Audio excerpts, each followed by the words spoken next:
কোথায় লেখা আছে গোমাতাকে কোনো একটা পশুকে মাতা হিসেবে স্বীকার করতে হবে? এই তথাকথিত গোপ্রেমের বিরুদ্ধে সবচেয়ে বেশি মুখর ছিলেন স্বামী বিবেকানন্দ। গোমাতা গোমাতা করে কি ভারতবর্ষের অগ্রগতি হবে? স্বামী অভিমুক্তেশ্বরানন্দজি মহারাজ তিনি একেবারে বলেছেন যে গোমাতাকে রাষ্ট্রমাতা হিসেবে স্বীকৃতি দিতে হবে, মোদী সরকারকে হুঁশিয়ারি দিয়েছেন। তো উনি ওর গোমাতার সঙ্গে বসবাস করুন না, আপত্তি কে করেছে? তো ওর গোমাতার সঙ্গে আমাদের বসবাস করতে হবে তো কে বলেছে? মানে কি বলে স্বামী মুক্তেশ্বরানন্দ অভিমুক্ত, তার অভিমুখও নেই, তার কোনো ঈশ্বর বোধ নেই। বিনয়ের সঙ্গে বলতে হয়, কোথায় লেখা আছে গোমাতাকে কোনো একটা পশুকে মাতা হিসেবে স্বীকার করতে হবে? তাহলে গো মাতা যদি হয় তাহলে ষাঁড় কি পিতা?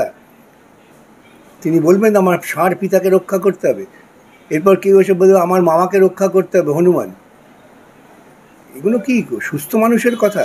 এই কথাগুলো যারা বলছেন একটু বিনয়ের সঙ্গে বলতে হয়, তারা অসুস্থতার শিকার হতে পারেন। শঙ্করাচার্য হলে তিনি সব কিছুর ঊর্ধ্বে নন।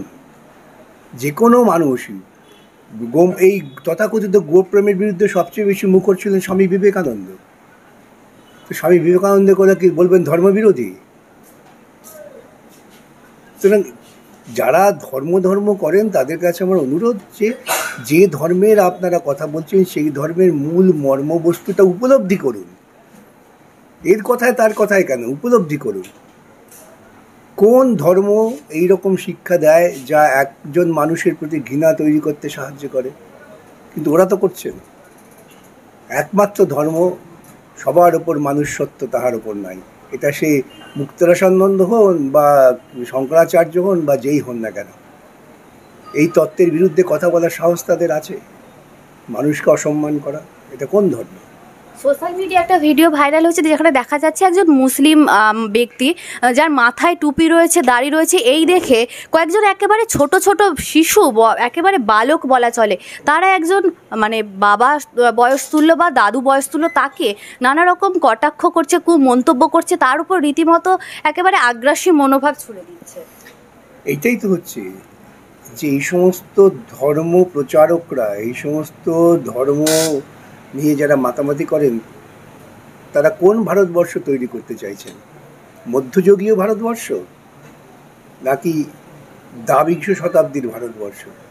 যদি মধ্যযুগীয় ভারতবর্ষ তৈরি করতে চান তাহলে তারা নিজেদের মধ্যে সীমাবদ্ধতা একটা গ্রামে থাকুন। আমরা মধ্যযুগীয় ভারতবর্ষ চাই না, আমরা চাই দ্বাবিংশ শতাব্দীর ভারতবর্ষ, যেখানে সত্যেন বসুর মধ্যে বিজ্ঞানী তৈরি হবে প্রতিদিন প্রতি মুহূর্তে। আজকে চীন যদি ডিপসিক করতে পারে সেখানকার বাচ্চা বাচ্চা ছেলেমেয়েরা, আমার ভারতবর্ষে কেন পারছে না? গোমাতা গোমাতা করে কি ভারতবর্ষের অগ্রগতি হবে? এরা প্রকৃতপক্ষে শুধুমাত্র কিছু পুঁজিপতি গোষ্ঠীর স্বার্থকে টিকিয়ে রাখার জন্য তাদের পয়সায় লালিত হয়ে এই সমস্ত কথা বলছে।